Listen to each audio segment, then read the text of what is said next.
If your Spectrum Wi-Fi keeps dropping, slowing down, or some devices refuse to connect, performing a proper reset on your router and modem can usually fix this.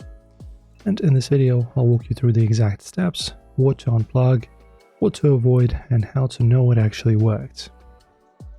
So first off, guys, unplug both devices. You can start by going to your Spectrum modem and router and unplug the power cable from both devices. Then I'll just wait for 60 seconds and let everything fully power down. This clears temporary data and resets the network session. Then reconnect the power cable to the modem only. Wait until all modem lights stabilize. This usually takes 2 or 3 minutes.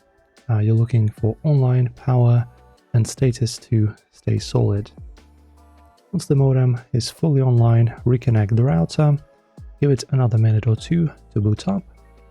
You'll know it's ready when the Wi-Fi or wireless indicators stay solid. And now your network is refreshed. You can open your phone or PC and reconnect to your Wi-Fi name. If the internet loads instantly and speeds feel snappier, the reset worked. And that's all you need to do to reset your Spectrum router and modem properly. If this helped you, consider checking out more of my quick tutorials here on the channel. Thanks for watching, and I'll see you in the next one.